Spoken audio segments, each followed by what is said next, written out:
Good evening, viewers. Welcome to Message for Africa. I'm your host, James Lewis. Recently, the Minister of Education in Ghana, Professor Nana Opoku-Agyeman, said she was pushing to remove English as medium of instruction in Ghanaian schools. This is our issue today. Keep glued and let's see what your views are.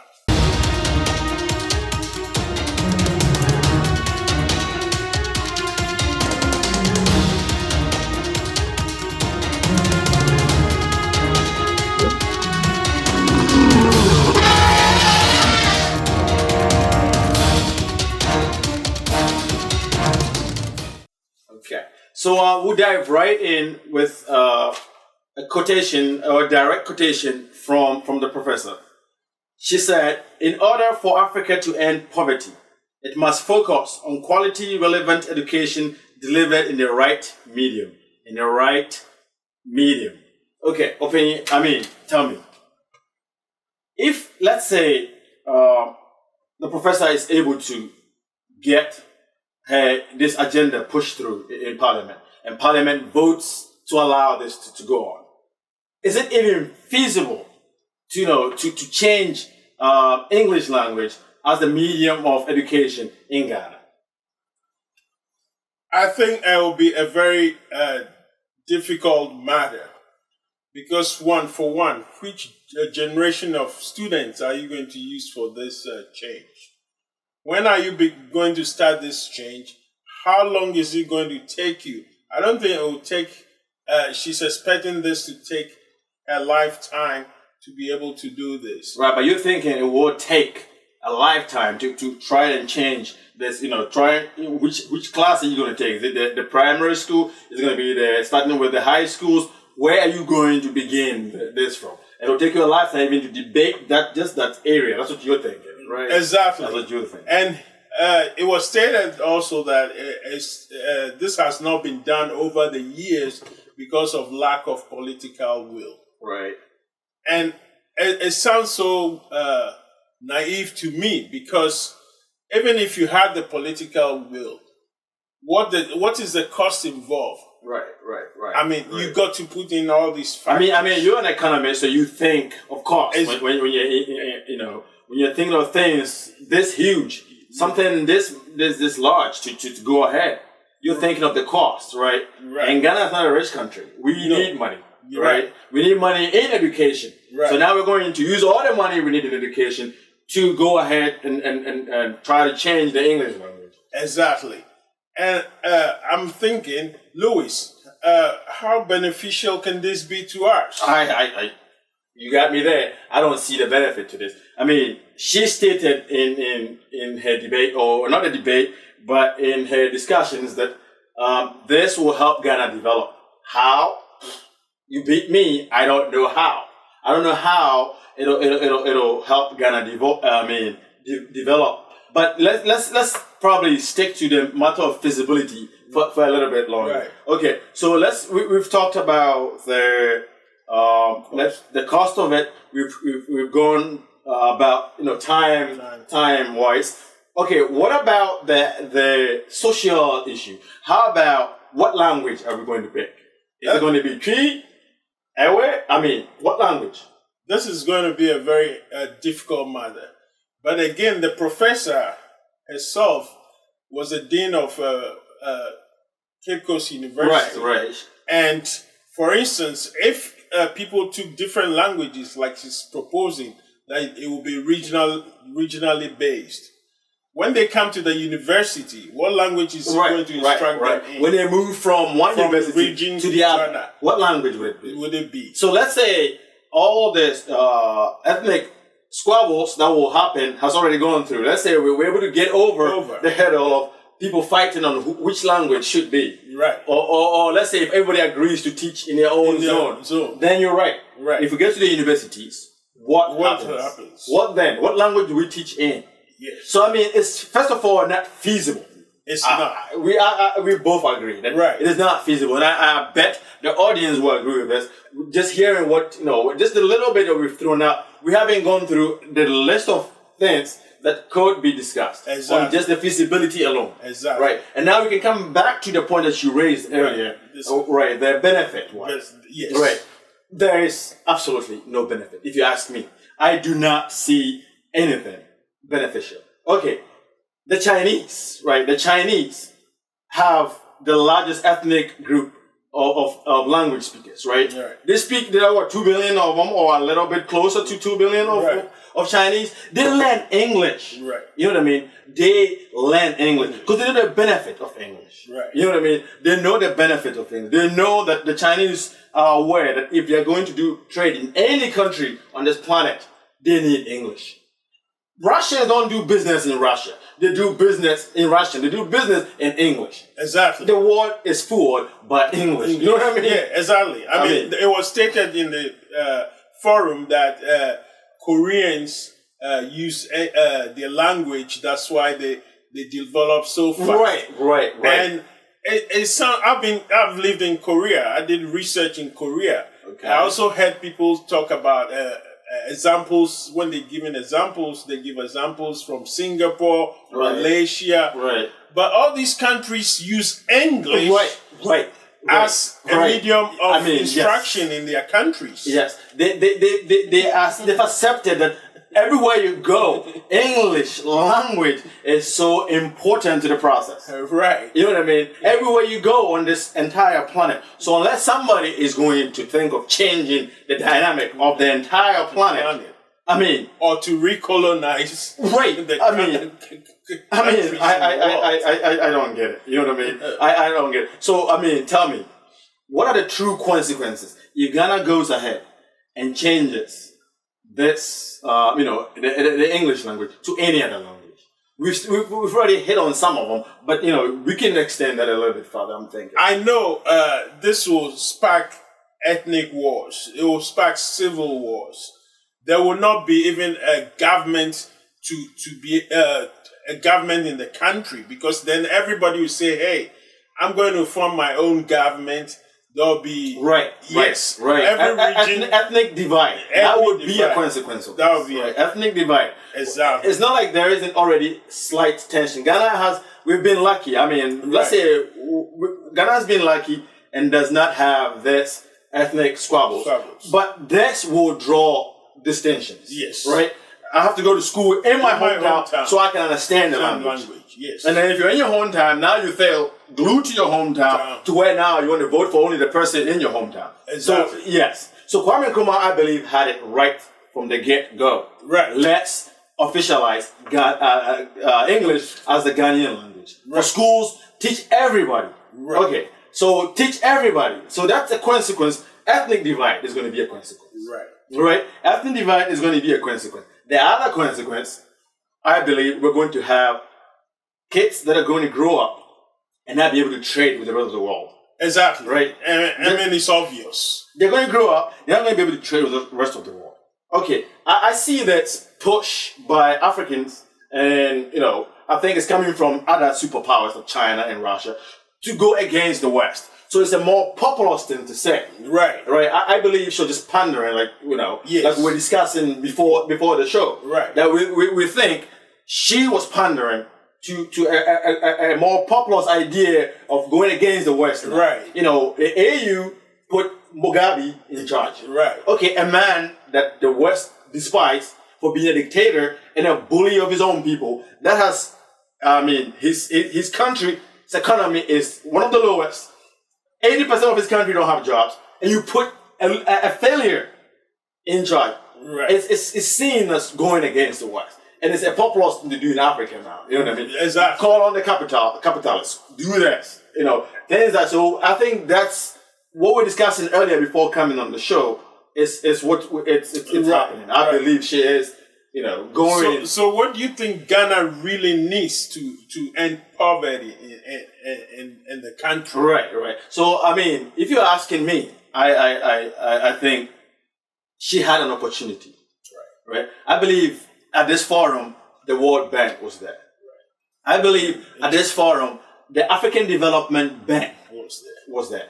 Okay, these are money super houses. Right. Money super houses. You could ask for money. to get equipment for schools. Instead of this nonsense, right? You could ask for money to get equipment, because that's what we lack. Right. We lack modern technology.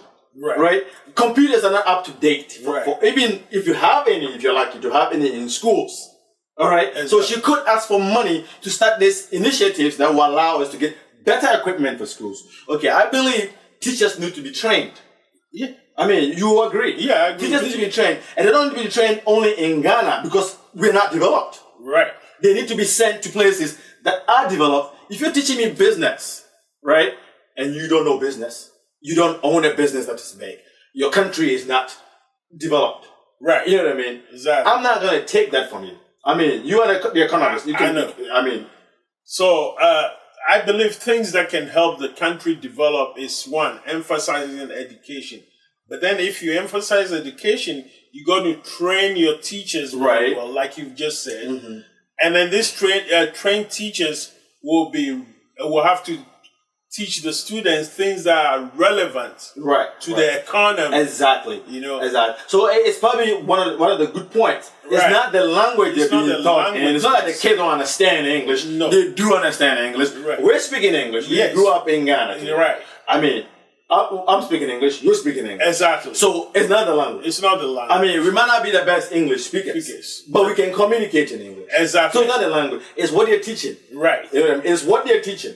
Is it relevant to the future? To the future. Are they trained enough to explain themselves for someone to understand what they're saying? Right. When this happens, if they train them very well and things are relevant to the economy, now you got to emphasize employment creation.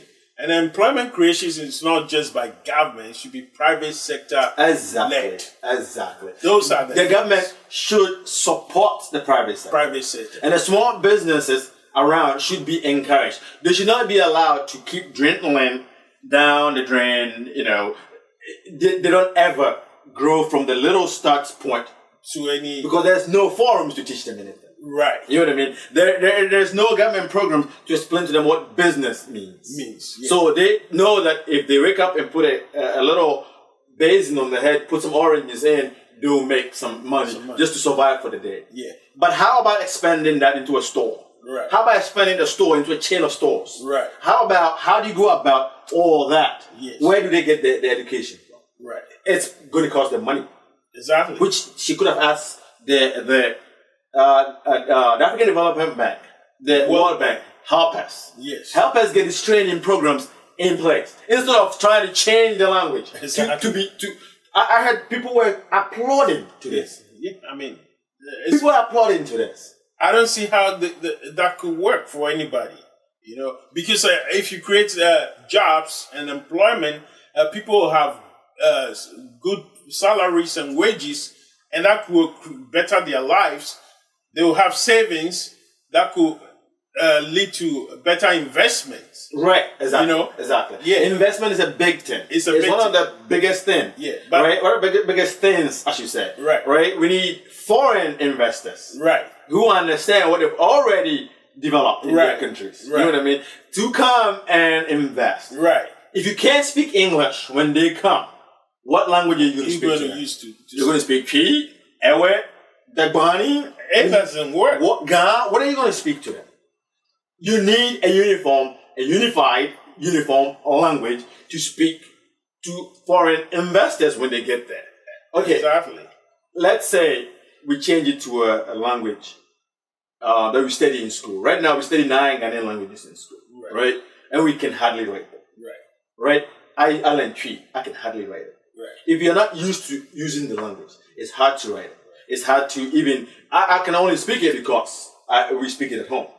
Okay. So let's say we talk an African language, a Ghanaian language, and then we made English just a curriculum, part of the studies, and we just studied it. I've studied French for 9 years. I studied French when I was in Ghana. Right. I don't speak French. Exactly. Because it's not a language that we communicate in. Exactly. So I'm happy to have English used worldwide. If you take that away, we have nothing left but little Ghana, and Ghana will remain little. Right. You know what I mean? You know, that's what it is. So education, I mean, itself. For instance, today as we speak, there are not many books in any of these languages that she's even talking about. Right. I mean, the Ghanaian, excuse me to say, is not even able to count 1,000 or more than 1,000 in his own language. I don't know. I mean, somebody should tell me. I don't know about that, but you could be right. Yeah, You could be right. There's nobody in any of the local languages that can tell me they can count more than 1,000. I mean, you could be right. I can't. We have to verify that point. Yeah, because we'll have to verify that point. But you in could be Tree, right. they say You could be right. pim pim pim. And what is in pim pim pim pim?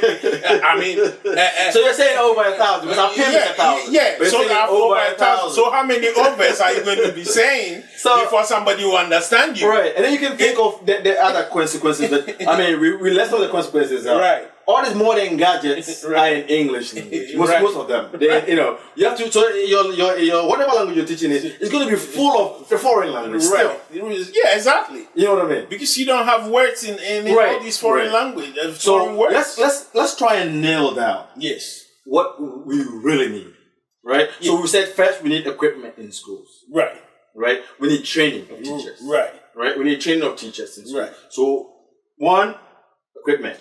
2, training of teachers. Yes. Right. And then we need a clear curriculum that will lead to a better understanding of what the marketplace requires. Yeah. Right. So we need that. You don't just teach anything. No. You direct the students. Okay, if you finish this major, this is what you can get to do. Exactly. And then while they finish that major, there has to be a job outside that they're looking forward to. Right. Otherwise, why would you want to study psychology if nobody's hiring psychologists? Right. Why would you want to study parks and recreation if nobody cares about parks and recreation? You know what I mean? I mean, it doesn't. Why would you study engineering if nobody is building anything? You know what I mean? Yeah. The companies are coming from Japan, China, India to build our buildings, to build our roads, to build our so there is no hope for you as an engineer. Yeah. Because foreign companies are coming to build these things. Right. So how about empowering the private sector to develop these sectors? Exactly. Help them with some money where they need it, loans where they need it, right. Interest rate reduction where they need it, right. Taxes cut where they need it, right. You know what I mean? Yeah. So these are the things that we need. Yeah. Right? And government tools for education. These are the things that we need. Yeah. Government should make laws that will policies, and then there should be laws that are implemented for equally for everybody. Things like that. So I mean, as we've said enough. Yeah, right. We've said enough here. We've said enough. We come to an agreement that changing the English language would not be beneficial to Ghana. And there are consequences. Exactly. Right? We will lose our partners beyond Ghana. Right. We will lose our partners who actually do matter because they give us a lot of money. I know. All right? The West that we're trying to go against, they give us almost all the money. China doesn't give us free money.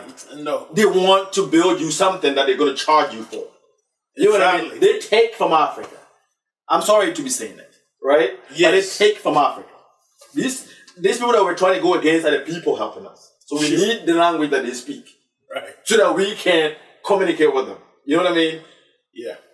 And then, I guess you can. Yeah, with that said, let's go and hold our leaders accountable. Okay. I agree. Let's hold our leaders accountable, as Big Man James said. Maybe we can't call him Big Man. Big Man. There you go. So, all right. But we received a letter from an anonymous writer to Tavia Network, and it reads, I'm a member of the African diaspora in the USA. I have lived in the United States for about 19 years and would like to come back home to live in Africa. This decision is weighing down on me and disrupting my everyday life. The problem is, while I love my heritage and would like to come back home, I remember the misery that I left behind. And as of now, I have seen very few changes. the same bad decision makers are still in place, either in one form or the other. What education will my children look forward to? What future can I look forward to? I hope we begin holding our leaders responsible for the decisions they make so that Africa can get on the right track to development. So that one day, those of us forced into exile by poverty can return home. This is my wish. Thank you. You're watching Message for Africa. Thank you for staying with us. Thank you. See you next time.